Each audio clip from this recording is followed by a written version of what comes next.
الحمد لله رب العالمين والصلاة والسلام على رحمة للعالمين وعلى آله وصحبه أجمعين وعلى من تبعهم بإحسان إلى يوم الدين أما بعد فأعوذ بالله من الشيطان الرجيم بسم الله الرحمن الرحيم ومن أحسن قولا ممن دعا إلى الله وعمل صالحا وقال إنني من المسلمين صدق اللہ العظیم۔ اللہ عز و جل قرآن کریم میں بیان فرماتا ہے کہ اس سے اچھی بولی کس کی ہے کہ جو اللہ کے بندوں کو اللہ کی طرف بلائے۔ ومن احسن قولا ممن دعا الی اللہ وقال اننی من المسلمین، اور کہے کہ بے شک میں مسلمانوں میں سے ہوں۔ تو اس طرح سے من احسن قولا ممن دعا الی اللہ، اس سے اچھی بولی کسی کی نہیں ہے کہ جو شخص اللہ کی طرف بلاتا ہے اور فخر سے کہے کہ میں مسلمان ہوں۔ اس سے اذان کی طرف اس آیت کریمہ میں اشارہ ہے، اس لیے کہ بندہ مومن جب اذان کہتا ہے تو اللہ کے بندوں کو اللہ کے ذکر اور اللہ کی عبادت کی طرف دعوت دیتا ہے۔ اسی کی طرف اشارہ کرتے ہوئے اللہ تعالیٰ نے فرمایا ومن احسن قولا ممن دعا الی اللہ، یعنی سب سے اچھی بولی اس شخص کی ہے کہ جو اللہ کی طرف بلائے۔ معلوم ہوا کہ جتنے لوگ اس دنیا میں بولتے ہیں تو ان میں سب سے اچھی بولی کس کی ہے کہ جو اللہ کی طرف بلائے، اور وہ چیز سب سے اعلیٰ ترین چیز اللہ کی طرف بلانے والی اذان ہے۔ اذان کی فضیلت میں آتا ہے کہ سرکار دو عالم صلی اللہ علیہ وسلم بیان فرماتے ہیں اگر لوگوں کو معلوم ہو جائے کہ اذان میں کتنا ثواب ہے اذان دینے میں، تو میری امت کے لوگ اذان دینے میں اس قدر پیش قدمی کرتے اور اس قدر اذان دینے کے لیے آگے بڑھتے کہ ہر شخص کی خواہش ہوتی کہ میں اذان کہوں، تو ایسی صورت میں قرآن اندازی ہوتی تو قرآن اندازی سے جو ہے یہ یعنی فیصلہ ہوتا ہے کہ اذان دینے کا کون مستحق ہے۔ اور ایک حدیث شریف میں ہے کہ اگر میری امت کو معلوم ہوتا کہ اذان دینے میں کتنا ثواب ہے تو لوگ باہم جدال کر لیتے، جنگ کر لیتے اذان کہنے کے لیے۔ اذان کہنے کی بڑی فضیلت ہے۔ ایک حدیث شریف میں ہے کہ حضور سید کائنات صلی اللہ علیہ وسلم فرماتے ہیں کہ دنیا میں جتنے لوگوں نے اذان کہی ہے وہ کل میدان محشر میں جب آئیں گے تو ان کی گردنیں اونچی ہوں گی، بلند ہوں گی، جس سے وہ پہچانے جائیں گے کہ یہ مؤذنین ہیں کہ جو اذان کہتے تھے۔ تب اس کی تشریح میں محدثین فرماتے ہیں کہ مؤذنین کی جو گردن بلند ہوگی اس کا مطلب یہ ہے کہ ان لوگوں کو کسی طرح کی کوئی شرمندگی نہیں ہوگی، اس لیے کہ سب سے اچھی بولی دنیا میں وہ بول کر گئے ہیں، جیسا کہ اللہ تعالیٰ فرماتا ہے ومن احسن قولا ممن دعا الی اللہ وعمل صالحا، کہ اس سے اچھی بولی کس کی ہے کہ جو اللہ کی طرف بلائے اور نیک عمل کرے، وقال اننی من المسلمین، اور کہے کہ بے شک میں مسلمانوں میں سے ہوں۔ تو اس طرح سے مؤذن کا مقام بہت عرفہ والا ہے۔ ایک حدیث شریف میں آتا ہے کہ اللہ کے رسول صلی اللہ علیہ وسلم فرماتے ہیں کہ کل میدان محشر میں مؤذنین کے لیے جنت سے اونٹنیاں آئیں گی، اور ان اونٹنیوں پر سواری کی حالت میں مؤذنین جنت کی طرف جائیں گے، اور یہ سواریاں جنت کی اونٹنیاں ہوں گی، اور اس کی اگوانی، اس کی پیشوائی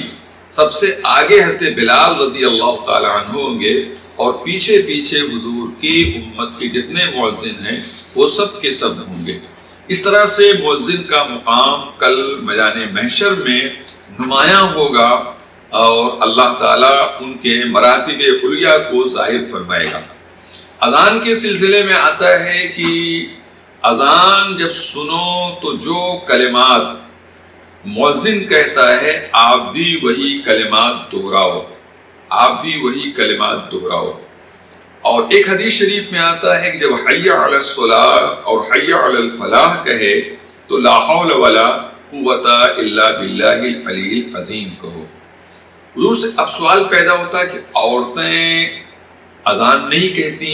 نہیں کہہ سکتی اذان، اس لیے کہ مردوں کا یہ خاصہ ہے،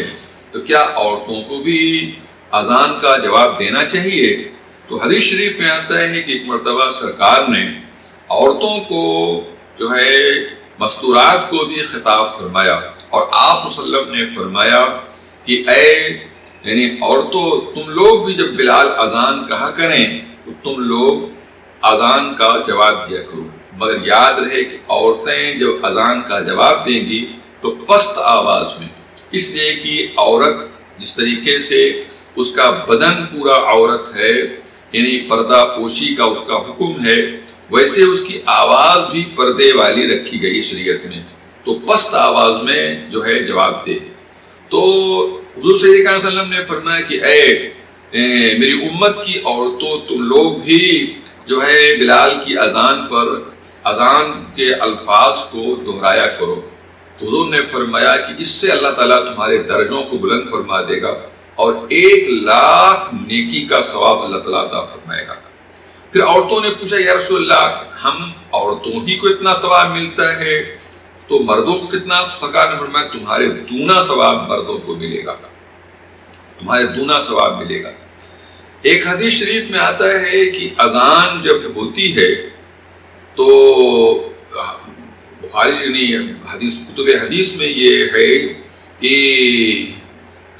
اذا قال المؤذن اذا قال قال النبی صلی اللہ علیہ وسلم من قال اذا سمع النداء اللهم رب هذه الدعوة التامة والصلاة القائمة آتي محمدا الوسيلة والفضيلة والدرجة الرفيعة وابعثه مقاما محمودا للذي وعدته ورزقنا شفاعة وللذي وعدته، سرکار فرماتے شفاعت یعنی وجبت حلت له الشفاعت یوم القیامہ۔ سرکار فرماتے ہیں کہ جو شخص اذان کے ندا مؤذن کی اذان سنے اور سننے کے بعد یہ دعا پڑھ لے اور تو حضور فرماتے ہیں کہ میری شفاعت اس کے لیے واجب ہو جائے گی۔ تو اسی لیے جو ہے للذی وعدتہ ورزقنا شفاعت یوم القیامت انک لا تخلف المیعاد کا اضافہ کر دیا جاتا ہے تاکہ حضور کی شفاعت کے مستحق ہو جائیں۔ یاد رہے کہ حدیث شریف میں آتا ہے کہ جس وقت یعنی حدیث شریف میں آتا ہے اذا اذن المؤذن ادبر الشیطان وله حساس وله حساد او کما قال صلی اللہ علیہ وسلم۔ سرکار فرماتے ہیں کہ جب مؤذن اذان کہتا ہے تو شیطان ریا خارج کرتے ہوئے اور یعنی گیس نکالتے ہوئے بڑی تیزی کے ساتھ پیٹھ دے کر اذان سے اور مسجد کی طرف سے وہ بھاگتا ہے۔ تو اذان کی وجہ سے اسے بہت زیادہ الرجی ہوتی ہے، شیطان کو سب سے زیادہ الرجی اذان سے ہوتی ہے۔ تو اس لیے کہ اذان چونکہ بندوں کو دعوت دی جاتی ہے خیر کی طرف، نماز کی طرف، فلاح کی طرف، کامیابی کی طرف، تو اس کو بہت چڑ ہوتی ہے۔ ایک حدیث شریف میں آتا ہے کہ سرکار نے فرمایا کہ جس وقت اذان ہوتی ہے تو شیطان پیٹھ دے کر بھاگتا ہے ریا خارج کرتے ہوئے اور مقام روحہ تک چلا جاتا ہے۔ مقام روحہ مدینہ شریف سے 36 میل کی دوری پر ہے۔ بہت سے لوگ سوال کرتے ہیں کہ اذان جب ہوتی ہے تو یہ کتے کیوں بھونکتے ہیں، کتے کیوں بھونکتے ہیں؟ تو اس حدیث میں اس کا بھی جواب ہے، چونکہ کتوں کی فطرت ہوتی ہے کہ جب کوئی تیز رفتار سواری دیکھتے ہیں اور آواز سنتے ہیں تو کتے بھونکنے لگتے ہیں، کتے بھونکنے لگتے ہیں۔ تو چونکہ شیطان جو ہے آپ کے دنیا میں جتنی سواری ہے وہ چاہے ہوائی جہاز ہی کیوں نہ ہو، شیطان اس سے بھی تیز رفتار ہے، لہذا جب شیطان کو بھاگتے ہوئے اور ریا خارج کرتے ہوئے یہ کتے سنتے ہیں تو وہ بھوکنے لگتے ہیں۔ جیسے کہ آپ دیکھتے ہیں کہ کوئی موٹر آتا ہے تو یوں ابھی سائیکل جائے گی تو کتا نہیں بھوکے گا، لیکن جو ہی موٹر جائے گی اور وہ تیز رفتار چونکہ ہوتی ہے تو کتے ضرور بھوکنے لگتے ہیں۔ تو کتوں کا بھوکنا کی علت یہی ہے کہ چونکہ وہ شیطان کو دیکھتے ہیں، اور روایت میں آتا ہے کہ شیاطین کو جو ہے انسان کے علاوہ اور ساری مخلوق دیکھتی ہے، مگر ہم لوگ نہیں دیکھتے ہیں۔ ہاں، اللہ کے مقربین بندے دیکھ لیا کرتے ہیں، جیسا کہ حضرت عیسیٰ علیہ السلام کے بارے میں آتا ہے، ایک مرتبہ شیطان کو آپ نے دیکھا، آپ نے بلایا اس کو، اس طریقے سے اور اس کی یعنی ایکٹیویٹیز پر سوالات آپ نے قائم کیا۔ تو یہ کتے وغیرہ جو ہیں وہ شیطان کو دیکھتے ہیں، اور جب وہ بھاگتا ہے ریا خارج کرتے ہوئے تو کتے بھوکنے لگتے ہیں۔ یہی اس کی علت ہے، یہی اس کی وجہ ہے۔ ایک مسئلہ یہ ہے کہ بچہ جب پیدا ہو یا پریشانی ہو گھر میں اور مصیبت آئے، تیز بارش ہونے لگے یا کوئی بھی مصیبت آ جائے تو اذان کہنا چاہیے، اس سے بلیات دور ہوتی ہے۔ اور بچہ جب پیدا ہو تو داہنے کان میں اس کے اذان کہا جائے اور بائیں کان میں اس کے اقامت کہی جائے، اور اس میں کسی طرح کی کوئی شرمندگی نہیں کرنا چاہیے۔ بلکہ یہ بھی مسئلہ ہے کہ اگر کان میں بچے کی اذان اور اقامت نہیں ہوئی ہے تو مرگی کا شدید مرض ہونے کا خطرہ بچوں کو ہوتا ہے، لہذا اذان ضرور سے ضرور کہلا دینا چاہیے بچوں کی پیدائش کے وقت۔ اور اگر کسی بچے کو مرگی ہو گئی ہو تو اپنے گھر میں صبح و شام اس کے کان میں اذان کہلایا جائے، انشاءاللہ مرگی کی بھی بیماری ختم ہو جائے گی۔ اور حدیث شریف میں آتا ہے کہ جب کہیں اجنبی جگہ جاؤ، جنگل میں گم ہو جاؤ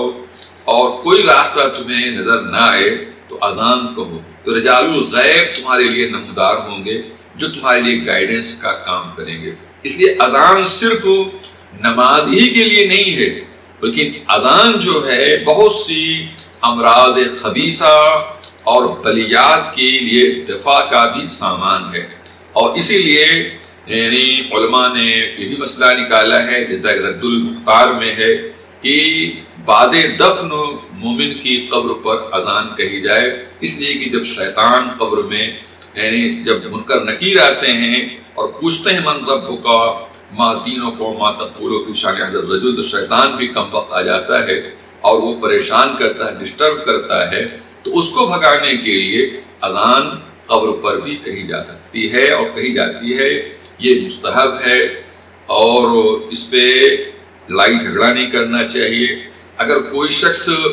نہیں کہنا چاہتا ہے تو زبردستی نہ کی جائے، اور کوئی کرتا ہے تو اس کو قطعی طور پر ممانعت بھی نہیں کرنا چاہیے، اس لیے مستحب ہے۔ رد المختار میں یہ مسئلہ موجود ہے۔ تو اذان کی بڑی فضیلت ہے، اور اللہ تعالیٰ نے قرآن کریم میں فرمایا ہے وَمَنْ أَحْسَنُ قَوْلًا مِمَّنْ دَعَا إِلَى اللَّهِ وَعَمِلَ صَالِحًا، اور اس سے اچھی بولی کس کی کہ جو اللہ کی طرف بلائے اور عمل صالح کرے، نیک عمل کرے۔ وَقَالَ إِنَّنِي مِنَ الْمُسْلِمِينَ، اور فخر سے کہے کہ بے شک میں مسلمان ہوں۔ آج دور حاضر میں لوگ جو ہے یعنی آج کفار و مشرکین کے جاہ و حشمت اور ان کی ڈیجیٹل لائف اور ان کی مائکرو لائف کو دیکھ کر اور ان کے یعنی تسک و احتشام اور ان کے ساز و سامان اور ان کے یعنی گھریلو معاملات اور ان کی گاڑی اور ان کے بنگلے کو دیکھ کر یہ اڑتے ہیں اور سوچتے ہیں کہ ایسا ہوتا تو ہم بھی اچھے طرح رہتے۔ یہ سب بیوقوفی کی بات ہے۔ آپ کے پاس ان سے زیادہ قیمتی چیز ہے، اس لیے دنیا میں سب سے زیادہ قیمتی چیز کیا ہے؟ اسلام ہے، ایمان ہے۔ اور کائنات عالم میں جب بھی تولا جائے گا سب سے بھاری نکلے گا لا الہ الا اللہ۔ یہ بہت بڑی نعمت ہے اسی کی طرف اللہ تعالیٰ نے اشارہ کرتے ہوئے قال اننی من المسلمین، اور مومن کو فخر سے کہنا چاہیے کہ بے شک میں مسلمان ہوں، اور مسلمان کے پاس جو ایمان ہے وہ سب سے زیادہ قیمتی ہے، اس قیمت کی پوری روئے زمین کے برابر سونا بھی نہیں ہو سکتا ہے۔ اس کا اندازہ کل میدان محشر میں ہوگا۔ اللہ تبارک تعالیٰ ہم سبوں کو عمل خیر کی توفیق عطا فرمائے اور ایمان پر قائم رکھے۔ اذان کہنے اذان سننے کی اللہ تعالیٰ توفیق رفیق پر رحمت فرمائے۔